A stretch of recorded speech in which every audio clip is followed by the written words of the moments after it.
Olá, sejam todos muito bem-vindos à nossa última aula do curso sobre narrativa sobre a nação no audiovisual. Na aula de hoje, se vocês leram lá a descrição do curso, vocês sabem que hoje nós não vamos falar sobre cinema, nós vamos falar sobre telenovela, que também é uma mídia poderosa de massa, de grande poder de influência, e ela também tem um acesso muito mais ágil, porque ela está na casa das pessoas, né? Hoje em dia a gente tem os streamings digital, que a pessoa tem os filmes em fácil acesso, mas até pouco tempo atrás isso não era tão simples, e o que as pessoas consumiam muito eram o gênero telenovela, né? O famigerado soap opera, que surge nos Estados Unidos, e as telenovelas aqui no Brasil.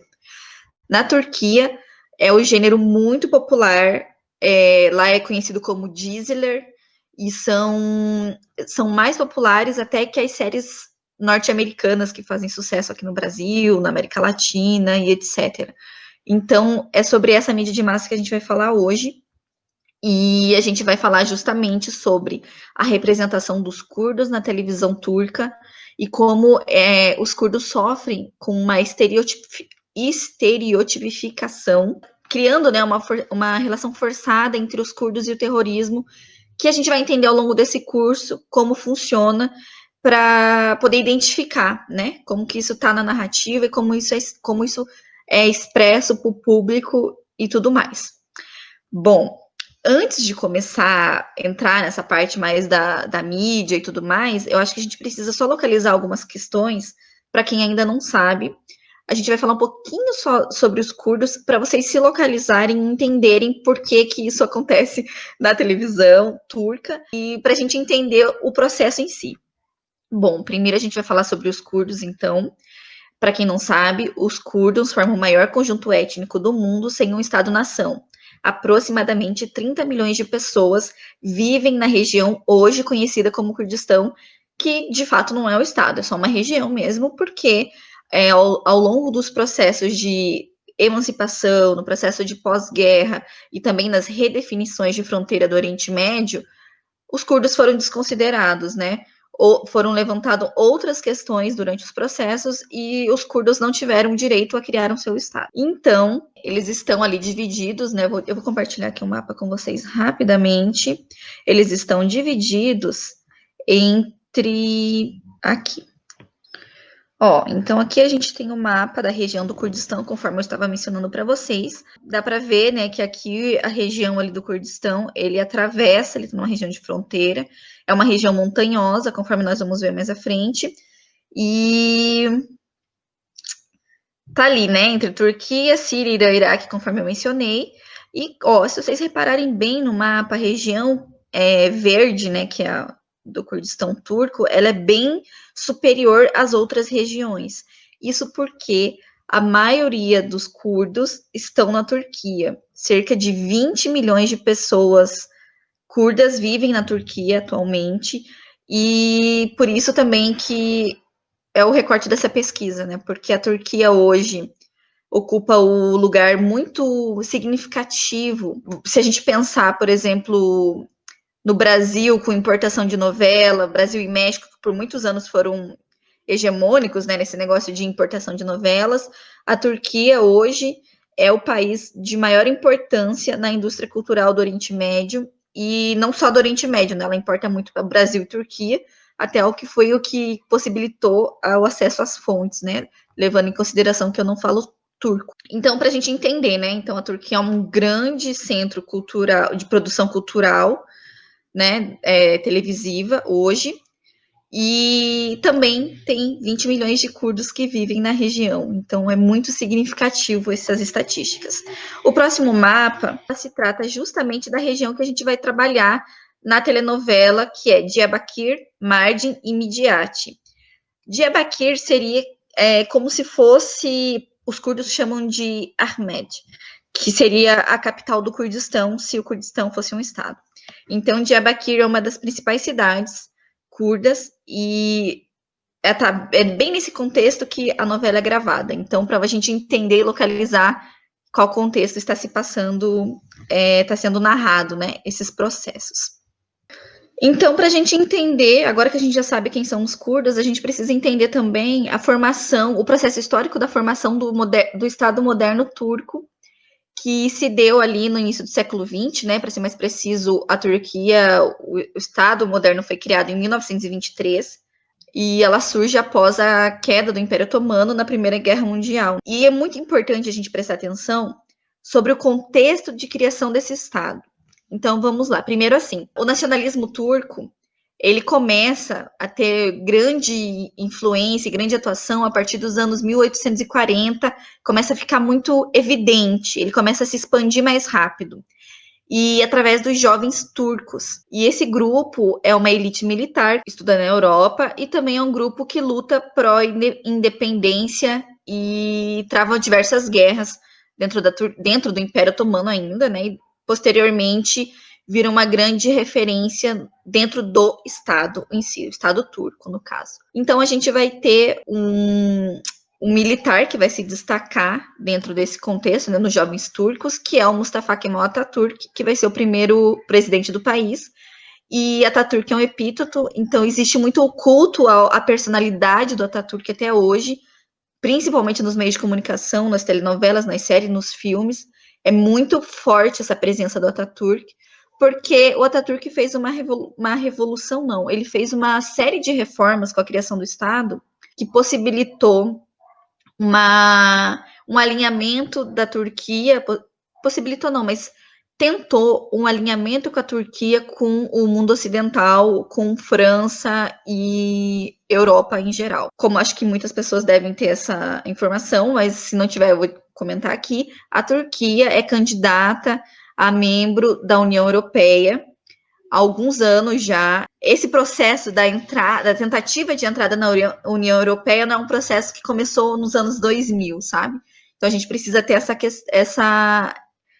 esses pontos muito bem claros e bem estabelecidos para entender o contexto. Esse processo de tentativa de entrar na União Europeia começa lá, antes até da União Europeia existir, porque um alinhamento, uma tentativa de alinhamento com o mundo ocidental surge na era kemalista, né? Porque após a época em que o Atatürk vira presidente, é conhecida como kemalista justamente por causa das reformas, digamos, ocidentalistas francificadas, porque ele faz uma reforma da Constituição, sabe, uma série de reformas, o Estado vira laico. Então, essa série de reformas visando um alinhamento com o mundo ocidental são significativos para a gente pensar também o contexto da telenovela que a gente vai analisar daqui a pouco. Uma coisa importante aqui para eu mencionar, que o Atatürk desenvolveu um projeto de Estado baseado em 4 princípios, através do populismo, supressão do califado, frente à secularização e a homogeneização do território e mudanças do campo da economia, passando de colonial para nacional. Eu vou destacar aqui principalmente a questão da homogeneização do território.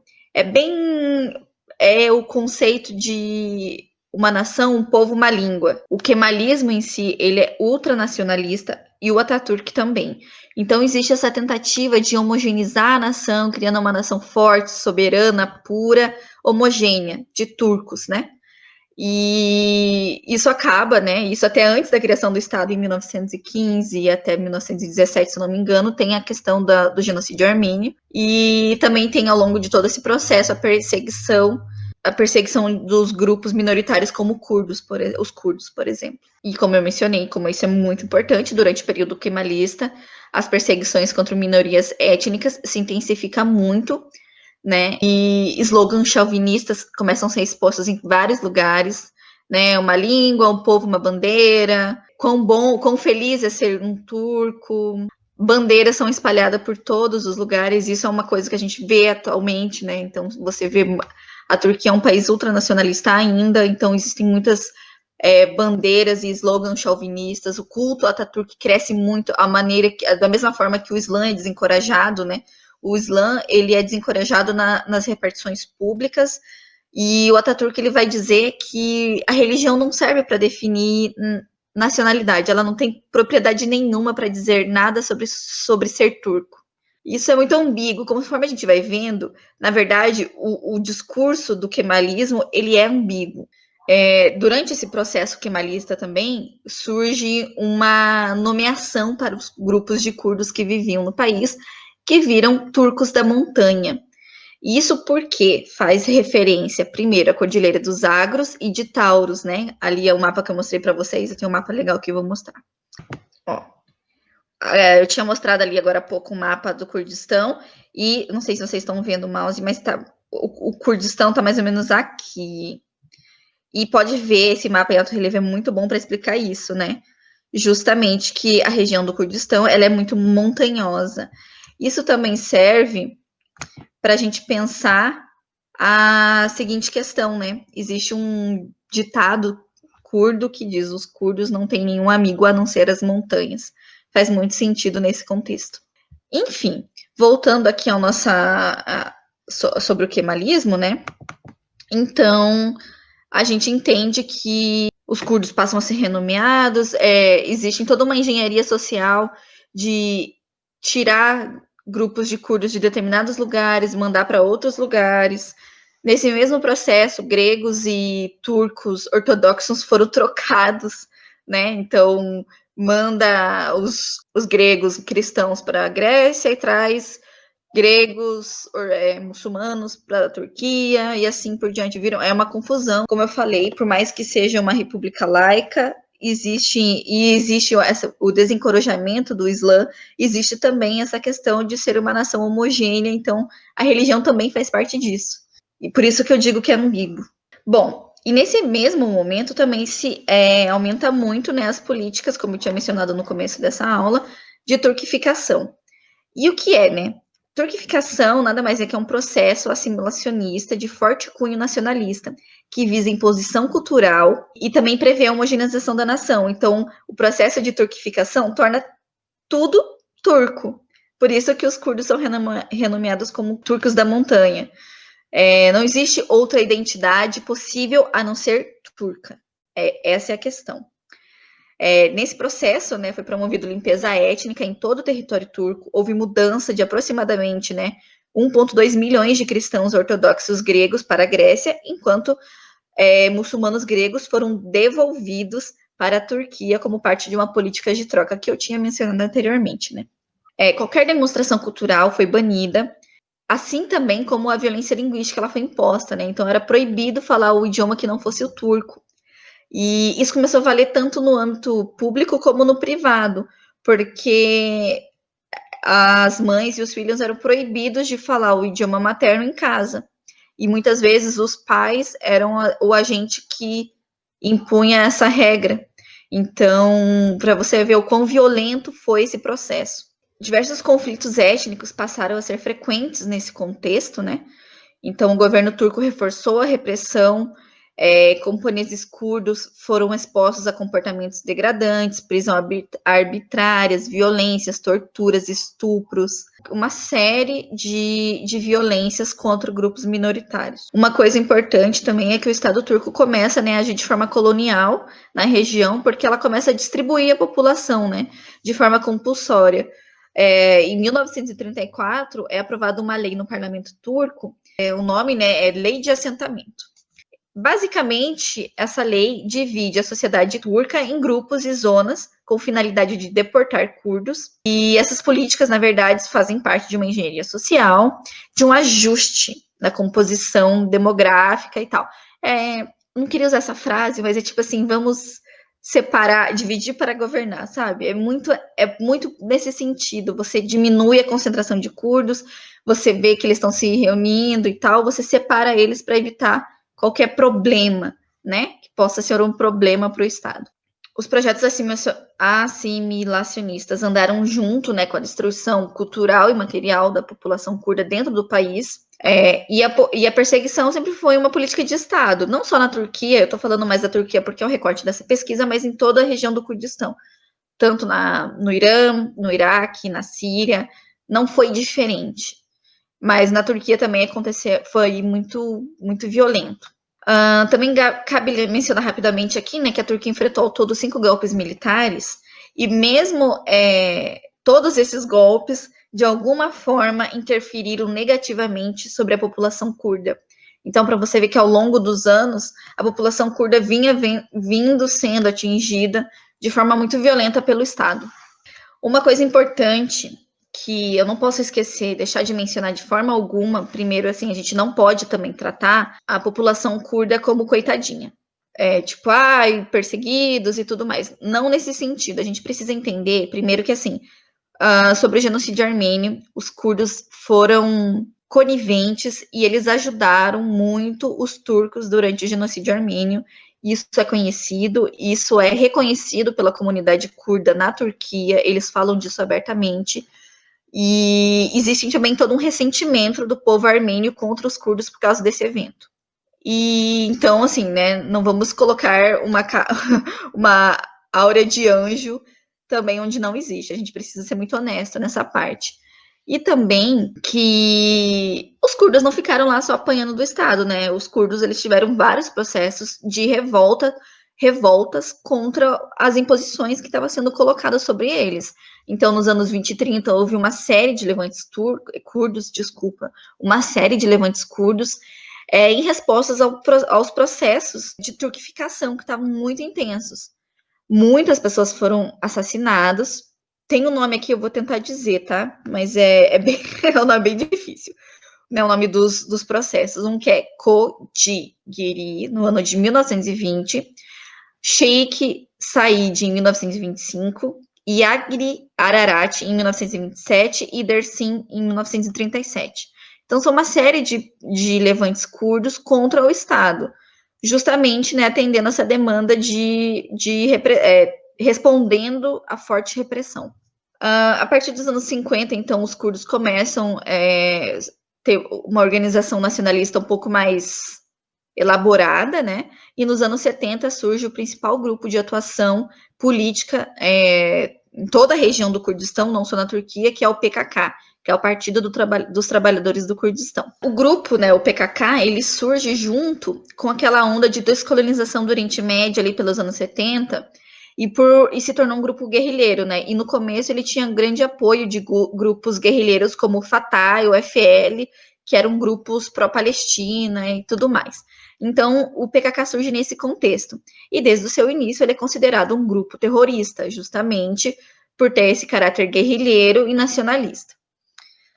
Nesse contexto, a criação do partido se dá sob a liderança de Abdullah Öcalan, e que, né, até início dos anos 2000, seguia ali uma ideologia, até o final dos anos 90, seguia a ideologia marxista-leninista e tinha por objetivo final a criação de um Estado-nação curdo. Como eu mencionei, o grupo era considerado terrorista desde a sua criação, e no início dos anos 90, a Turquia faz muita pressão no mundo ocidental, tanto na Europa quanto nos Estados Unidos, para incluir o grupo como na lista internacional de grupos terroristas. Então, a partir dos anos 90, o PKK torna-se um grupo terrorista também para a Europa e para os Estados Unidos. Por causa disso, o Öcalan e os membros do PKK não podiam ficar na Turquia, então eles se esconderam na Síria por alguns anos. Foi uma estratégia política por parte da Síria, levando em consideração que Síria e Turquia não têm relações amigáveis. Então, por isso, a Síria abrigou por muito tempo os membros do PKK. Eu vou compartilhar aqui com vocês a imagem do Öcalan para vocês terem uma ideia quem é a pessoa. Ele é muito importante na Turquia atualmente. Ele é uma referência, não existe nenhum protesto que as pessoas não levem uma foto dele, existe um movimento gigantesco na internet que é liberdade para o Öcalan. Por muito tempo ele ficou preso sozinho numa ilha. Ele só não foi, ele recebeu a pena de prisão perpétua, ele acabou sendo preso no Quênia quando ele teve que fugir da Síria. Isso se deu porque durante o final dos anos 90, início dos anos 2000, num perigo entre guerra, né, uma ameaça de guerra entre Síria e Turquia, a Síria se viu obrigada, então, a expulsar os membros do PKK, que foram se espalhando e procurando abrigo em outros lugares. O Öcalan foi para o Quênia e lá ele foi preso, e ele se encontra preso até hoje numa ilha chamada Ilha de Imari. Por muito tempo, ele foi o único preso dessa ilha, e ele recebeu a sentença de pena de morte, Mas, como eu mencionei lá no início da aula, a Turquia está tentando fazer parte da União Europeia. E pena de morte é algo que fere direitos humanos, e para fazer parte da União Europeia, a Turquia precisava abolir esse tipo de prática. Então, foi reduzida a pena de prisão perpétua e ele está preso forever lá na Turquia. Atualmente, ele não é mais o único, ele não está mais isolado, mas ele por muitos anos ficou isolado na ilha. Então, aqui a gente tem a imagem dele em um protesto. Aliás, a imagem, as fotos, né, de protestantes segurando a imagem dele. Ele é uma referência em todo o Kurdistão. Muitas pessoas veneram a imagem dele. Existe todo um movimento de liberdade para o Öcalan.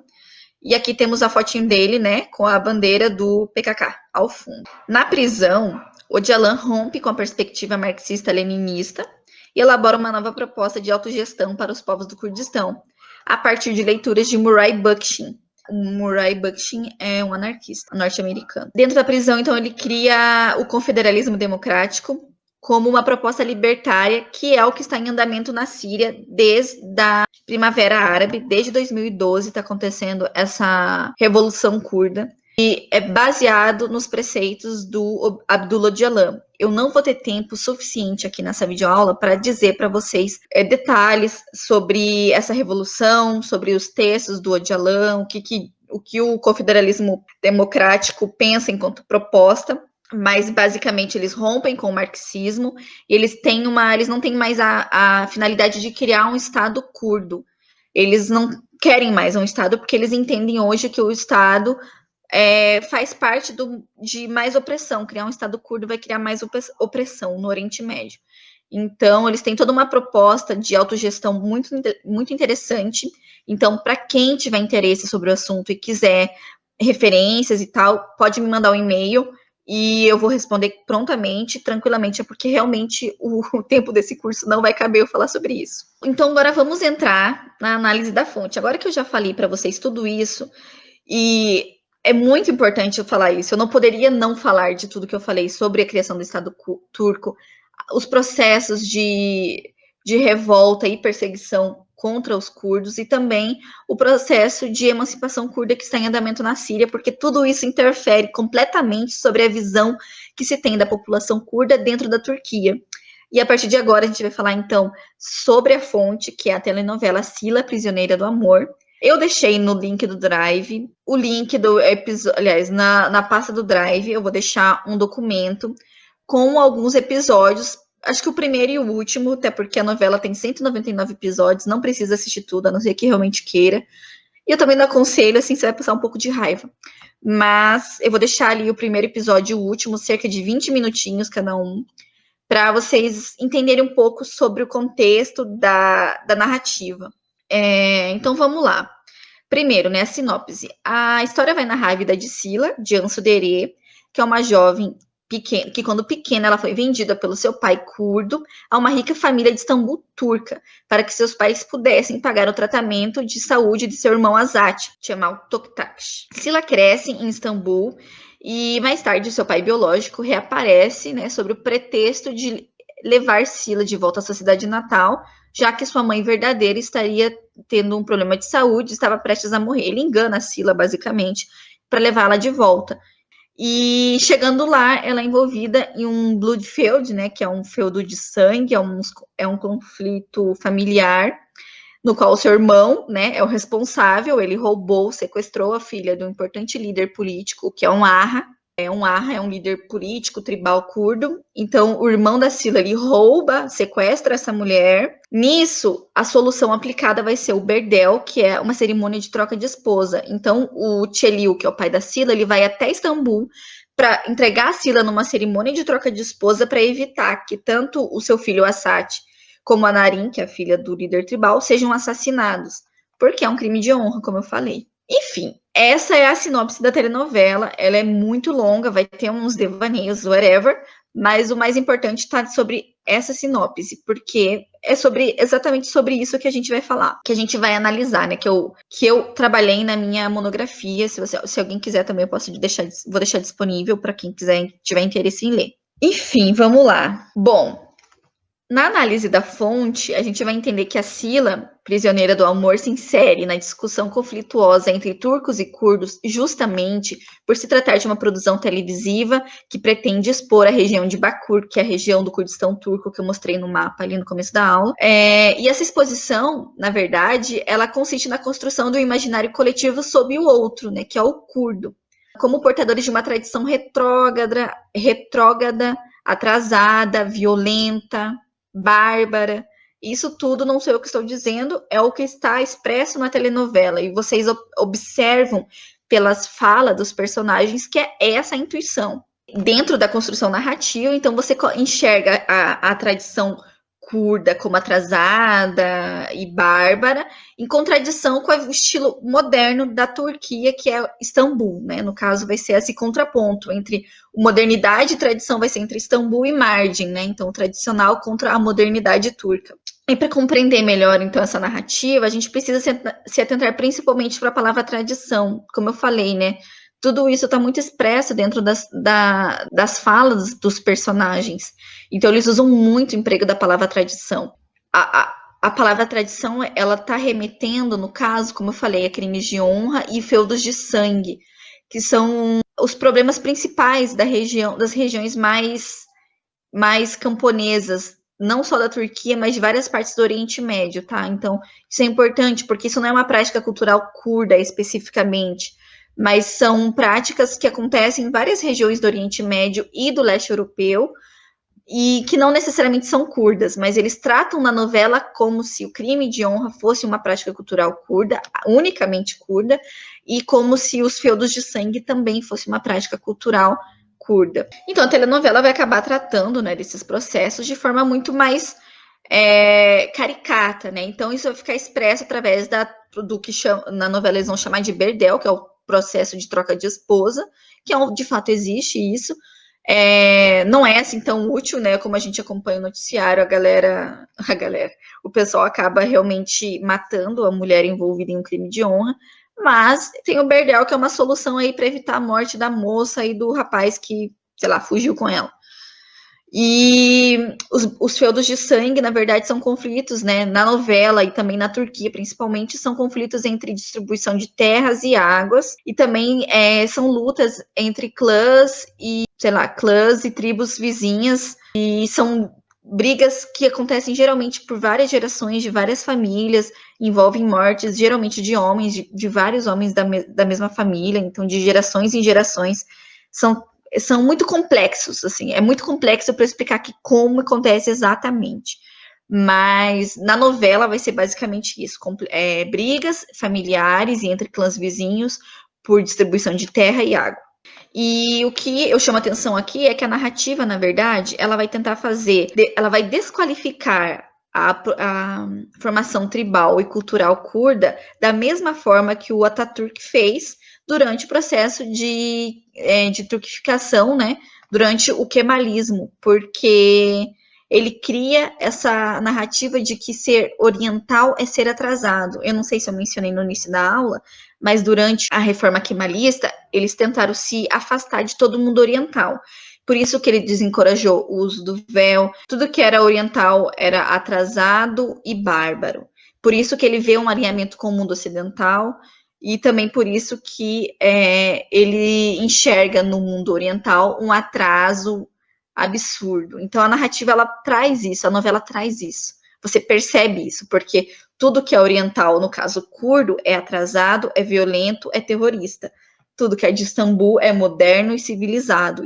É muito visível essa narrativa. Eu vou até mostrar aqui para vocês um PowerPoint da imagem aqui para vocês terem uma noção do que eu estou tentando dizer.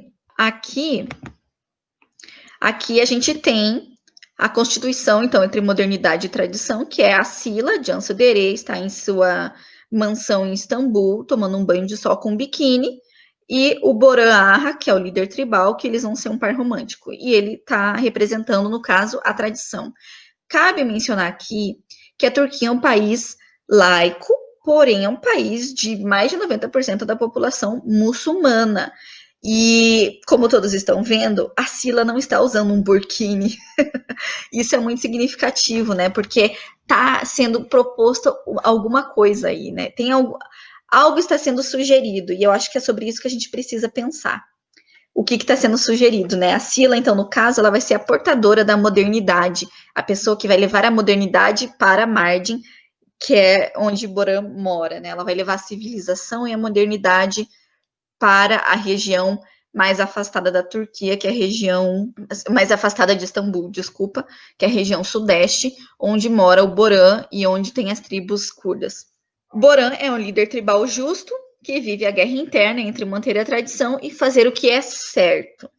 Isso é importante porque assim, existe toda uma construção da narrativa através da personagem que torna ele essa pessoa que está lutando contra fazer o que é certo, né? Ele começa a ajudar as moças que estão sofrendo, estão apanhando.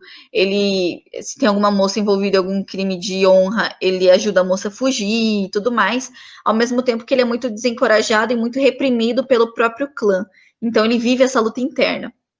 Então, Boran é representado como um homem culto, quase civilizado, né? Até porque ele vive essa guerra interna, visto que ele estudou e frequentou universidades em Ankara e tudo mais. E também ele é uma pessoa compassiva, né? Então ele tem, digamos assim, ele é bonzinho, ele é o bonzinho, né? Ele é o mocinho, como diria. E justamente é a composição da personagem. Só que isso é feito propositalmente para você ver como se ele fosse a exceção. Ele é o bonzinho, ele é a exceção. Então, tipo, cria todo um discurso de como todos os curdos são sanguinários, maldosos, que têm a tradição acima de tudo, e a sua tradição basicamente é para matar mulheres. E também gostei de dizer aqui que eu não estou passando pano no linguajar do Twitter para violência e crimes de honra, mas é só numa perspectiva para a gente analisar a narrativa de que existe uma criação de uma associação da cultura curda com a violência de gênero e a violência num geral. E, como eu mencionei anteriormente, isso não é algo especificamente curdo, isso é algo que acontece em várias regiões, inclusive no Brasil, mas acontece em várias regiões ali do Oriente Médio, então não é uma prática cultural curda, e acho que é esse o ponto, tá? Voltando, né, para Sila. Sila, então, foi vendida, né, para um empresário turco na infância e cresceu numa moderna Istambul. E na trama ela representa o progresso, o desenvolvimento que levará a Mardin, né, porque ela acaba criando escolas, abrindo empresas, e ela cria todo um discurso sobre o único jeito da tradição ser superada ser através da educação. A trama propõe a perpetuação do processo de apagamento histórico e cultural curdo iniciado pelo processo de turquificação. Desta forma, busca o tempo todo reforçar a necessidade da extinção do sistema de clãs para que a nação turca seja livre de todo atraso que, porventura, né, sejam ligadas ao mundo oriental. E também, assim, a telenovela ela tenta criar um ideal da região que reinaria a paz. Na região de Mardin, reinaria a paz e o maior conflito ali a ser superado justamente é dos problemas tribais. Só que, e tem até uma cena, não lembro agora qual episódio, que daí tá o Boran e a Sila lá, eles estão romantizando, né, sobre como que é viver lá, e o Boran pega e fala, aqui mora curdos, sírios, assírios, gregos, whatever, todas as religiões possíveis, e a gente se dá muito bem, obrigada. E é mentira, porque, como eu falei, os armênios mesmo têm ressentimentos contra os curdos, e o genocídio armênio acontece ali nessa região muito próxima a Mardin. Então, os árabes também não gostam dos curdos, os turcos não gostam dos curdos, então existe uma série de conflitos étnicos que não conseguem ser expressos ali nessa fala, né? Então, existe sim uma tentativa de dizer, ó, o único problema que a gente tem lá nessa região é porque a gente tem clãs que não se submetem ao governo, não se submetem ao Estado. Então, esse é o problema. E eu acho que a gente precisa prestar muita atenção sobre isso. Bem, a cultura curda é tratada, né, como violenta, e isso é expresso através de falas, né, dos atores, como eu mencionei, né. E geralmente essas falas estão associadas a algumas atitudes frente à resolução de algum problema tribal. Então, tem a fala assim, né, abre aspas. Não é fácil controlar 20 mil pessoas. Quando lhe dei a posição de Arra, você sabia que não seria fácil. Pode ser que você tenha que matar a sua mãe, se a tradição mandar. E é assim por séculos, e não vamos mudar. Essa fala é muito significativa, por isso que eu separei, né? Porque existem diversas falas muito similares a isso. Mas, ó, pode ser que você tenha que matar a sua mãe, se assim a tradição mandar. É significativo porque é isso, né? Eles estão associando justamente a tradição a uma prática de violência. E geralmente esse tipo de fala está envolvido em crimes de violência, abuso sexual, violência de gênero ou morte, né, como eu falei, dos feudos de sangue, porque eles tentam criar essa associação entre a violência e a cultura curda. Então, a principal ferramenta utilizada nessa telenovela é a estereotipificação dos curdos, né? Eles associam muito a cultura curda como um grupo sanguinário, agressivo. A telenovela, então, atua como uma ferramenta que promove uma realidade que contribui para a imaginação do outro. E essa imaginação, ela é cheia de estereótipos negativos, como a gente está vendo. Aí, em outra fala, né? A Sila diz: as pessoas estão morrendo por causa dessa tradição estúpida. A tradição acaba com a vida das pessoas.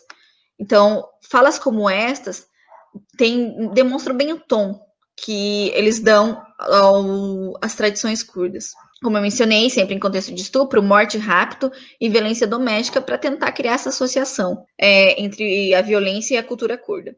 Então, quando isso é expresso na televisão, demonstra que a cultura curda deve ser combatida. Você criando essa associação entre o Kurdistão e a violência, você combate esse inimigo. Você está criando um inimigo eterno que você tem que combater. É basicamente isso, né? Traduzindo em miúdos. A situação ainda torna-se cada vez mais complexa, né? A partir dessa associação, porque, por exemplo, eu vou deixar um texto aí no Drive, tá em inglês, infelizmente, mas quem tiver interesse e souber ler inglês, esse texto fala sobre a estereotipificação dos curdos na imprensa turca. E é muito similar ao que faz na novela, porque cria uma associação com os curdos com o terrorismo, cria associação dos curdos como violentos, como sanguinários, e é sempre uma fala sobre os curdos e não com os curdos, né? É sempre uma fala sobre o outro que é o inimigo, o outro que devemos combater. Então, é nesse sentido que a narrativa que se coloca. E então, né, nesse caso, a Sila ela acaba sendo o elo civilizador, porque, como eu falei, ela leva escola, ela leva a modernidade, né? Ela leva empresas, escolas e educação para a região de margem. A partir do momento em que ela se conforma com o casamento forçado, né, porque ela foi obrigada a se casar com o Borã, ela passa a lutar contra as tradições que ela chama atrasada, e os dois passam a lutar juntos contra as tradições. E ao longo da trama, então, procurou-se mostrar, né, que a educação formal seria a solução para os problemas tribais. A educação seria a única saída para o atraso dessa cultura. Tem até uma fala da Sila, né? Abre aspas, ela diz: a escola é para orientar as pessoas a ignorar as tradições. Então, portanto, essa protagonista ela vai ser um ícone constituinte que dá vida ao processo civilizacional, que procura sempre criticar a cultura local. Tem outra fala dela que ela fala: prefiro que o meu filho morra do que se torne um homem como um homem ruim, como manda as tradições. Então, existe sempre essas frases de impacto para quebrar, né? Você cria um monstro, você cria um inimigo, aí você quebra com ele e dá a solução, que é o caso, né, dela. Ela traz a educação formal como uma solução para esse problema. E constitui, assim, um debate antagônico no qual existe apenas uma saída, né? No caso, o processo civilizacional, ou seja, eles precisam abandonar os clãs, eles precisam abandonar as tradições para se submeter ao Estado. Porque só o Estado vai resolver os problemas tribais, vai resolver os problemas de crimes de honra e tudo mais. E você vê que ao longo da trama se caminha para isso mesmo. E uma coisa importante aqui, primeiro, duas coisas, na verdade. Uma é a seguinte: a primeira eu gostaria de mencionar que não é que eu estou dizendo também que a educação não tem poder para a transformação e tudo mais, mas entendendo que a escola e o processo de educação é um processo moderno, retomando lá o que a gente fez que a gente falou na primeira aula, faz parte de um projeto moderno, civilizacional, de criação de um Estado. A educação ela é completamente importantíssima para esse processo. Então, a escola está inserida nesse contexto dessa maneira, tá? Então, não é algo que eu estou dizendo, meu Deus, não é assim. Estou só expondo para vocês os fatos. E também que outra coisa é que o PKK luta muito fortemente contra as tradições clânicas curdas, porque são sim completamente patriarcais, existem sim violências, assim como em outros grupos étnicos. Então existe sim, não estou criando uma romantização dizendo que não, os curdos não fazem essas coisas. Tanto fazem que o PKK se coloca prontamente contra algumas práticas culturais tribais curdas, mas é importante que o PKK ele não defende a extinção dos clãs e das tribos, porque é algo importante para a cultura curda, né? Por muitos anos os curdos se organizaram em tribos e clãs. Então ele entende que ela é importante sim e que faz parte da cultura curda e não precisa acabar com ela simplesmente porque acontecem violências dentro do grupo. Ele propõe outras soluções que também eu não vou conseguir explicar aqui tudo para vocês por causa do tempo. Mas então existe sim um combate dentro do próprio grupo étnico sobre como exterminar ou como dar fim, né, as práticas de violência dentro dos clãs, mas isso não necessariamente quer dizer acabar com a prática cultural clânica do Kurdistão. Bem, por fim, né, então a gente colocou, como eu estava mencionando anteriormente, cria, né, um debate antagônico que só uma pessoa de fora, no caso Istambul e no caso Asila, que vai levar esse papel civilizador, esse papel de levar a modernidade e fazer uma reflexão cultural para dentro das tradições curdas. Como eu já falei, tem o próprio PKK que faz isso, e não tem só o PKK, né? O Kurdistão é muito amplo para a gente só falar do PKK. Caminhando para o final da narrativa, então a Sila ela cumpre seu papel de heroína, ao passo que ela coloca seu posicionamento e sua influência sobre o Boran e consegue, por fim, e mudar a mentalidade local, né? Então, ela consegue influenciar o Boran de tal maneira que ele abre mão do seu cargo de Arra. Aí, no discurso final, né, no último episódio, que é o que disponibilizei para vocês, vai ter o Boran fazendo um discurso no qual ele fala para o pessoal que está ali, para o clã, para o pessoal que está presente, né? Ele convoca toda a aldeia, os aldeões. Ele faz um discurso lá no qual ele abre mão do cargo de Arra, e ele também pega e fala: olha, a partir de hoje a gente não vai mais resolver as coisas desse jeito. A partir de hoje vocês busquem as leis para resolver os seus problemas. Então, quando ele faz esse discurso, ele por si mesmo dá cabo ao projeto civilizador, porque ele se submete ao Estado, ele abre mão do grupo, ele abre mão do cargo político que ele tem e fala: não, a partir de agora a gente não vai resolver mais dessa forma, a gente vai resolver com a ajuda do Estado. Então, o projeto civilizador se dá ali, né? O Estado chegou à margem, a civilização chegou à margem. Se vocês lembram da primeira aula, eu falei, né, que o Estado é um lugar a se chegar, é um ponto a ser atingido. Então, quando você chega, né, atinge o Estado moderno, você se torna civilizado. Então, eles abandonam as leis tribais para aceitar, né, e se submeter ao Estado. Eles abandonam, então, os seus costumes rebeldes, né, em prol de um bem maior, que é a civilização. E a defesa da burocracia estatal é completamente significativa quando a gente pensa sobre o movimento político curdo, né, em sua luta pelo direito de autodeterminação. Então, quando eles, por exemplo, o PKK mesmo, como vocês sabem, tem uma identidade, como eu mencionei no início dessa aula, o PKK tem uma identidade mais voltada para o anarquismo, não é bem anarquismo, mas eu vou dizer aqui como anarquismo, para a gente se localizar. Então, eles têm uma identidade mais voltada para o anarquismo, e quando eles pegam essa parte da telenovela e falam: olha, a gente vai se submeter ao Estado, é muito significativo, né? Porque tem toda uma questão de apagamento histórico e cultural, de não submissão dos curdos ao Estado desde lá do começo, né? No processo de turquificação, né? Com as diversas revoltas, até os dias de hoje, que é com o PKK e com o Confederalismo Democrático na Síria, que tem muito reflexo na Turquia.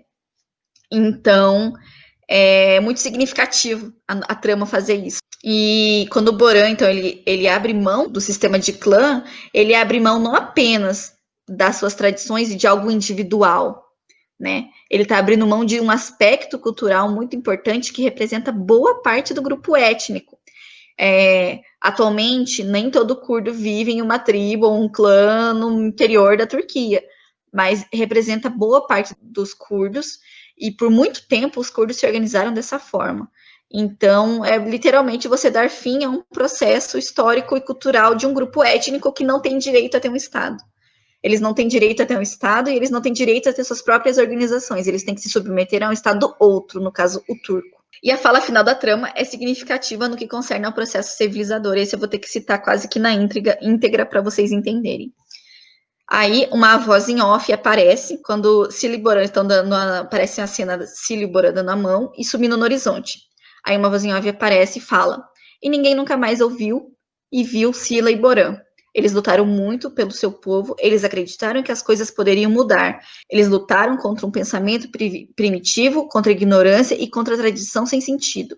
Eles nos mostraram um caminho para a luz. Passaram por inúmeros desafios, mas o amor lhes mostrou o caminho. Lhes deu coragem, lhes deu esperança para aqueles homens e mulheres que convivam com respeito e admiração. Eles mudaram as coisas sim, mas ainda há muito a ser feito. E agora vocês seguem de onde eles pararam. Vocês continuam as lutas deles. Lutem por amor, por respeito e pela igualdade. Eles andaram de mãos dadas contra todos os tipos de injustiças, contra as mortes sem sentidos e desnecessárias, contra a desunião das pessoas que tinham que lutar juntas para melhorar o estilo de vida na Mesopotâmia.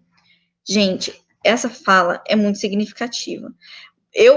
Toda vez que eu vejo, primeiro dá um negócio, um arranho na garganta, porque ele cria essa romantização de tipo, nossa, eles lutaram muito contra tudo e todos por causa de um amor, sabe? E não é bem por aí. Primeiro que a Sila casou forçada, né, para começar.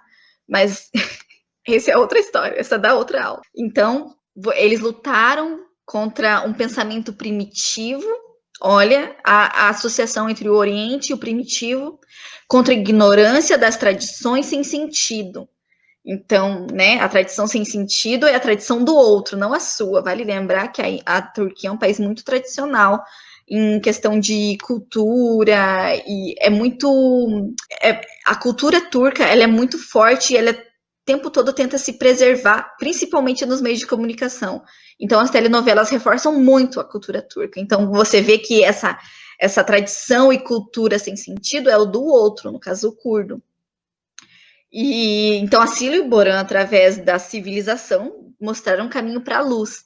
E daí no final ele ainda fala, né? Agora vocês seguem de onde eles pararam. Eles não estão falando ali para, ele está falando, chamando o público, né, para continuar esse processo, ou seja, lutar contra as tradições sem sentido, que é a tradição da população curda.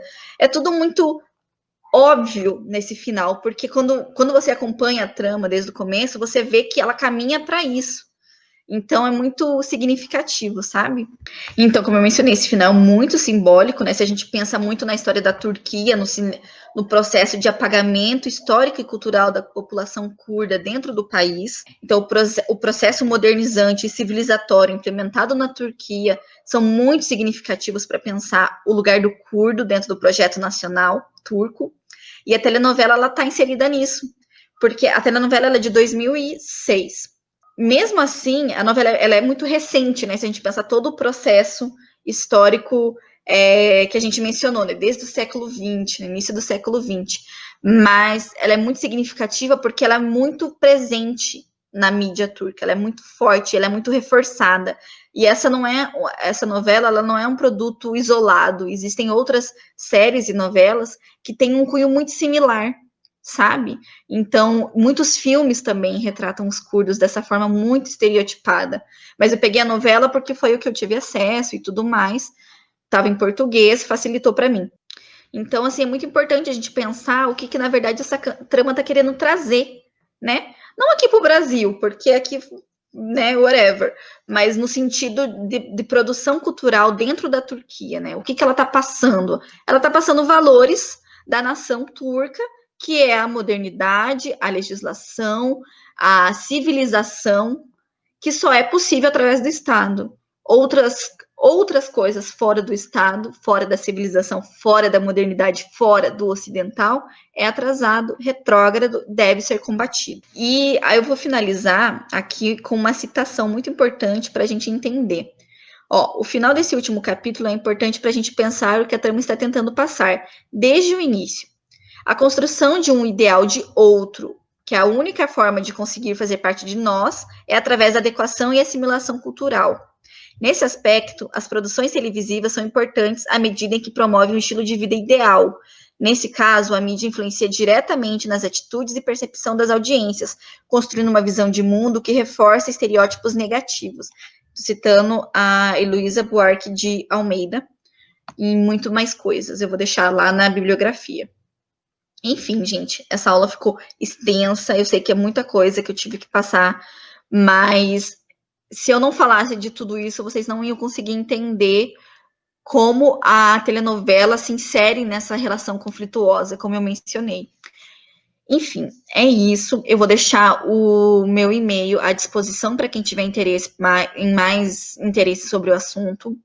Vou deixar os links do capítulo 1 e do capítulo 99 da novela para quem tiver interesse em dar uma olhada. Eu também vou deixar a minha monografia disponível para quem tiver interesse em ler e entender melhor, porque aqui eu tive que fazer um recorte muito curto e muito rápido de muitas coisas que eu falei com muito mais detalhes na monografia. Então, para quem tiver interesse, eu vou deixar disponível.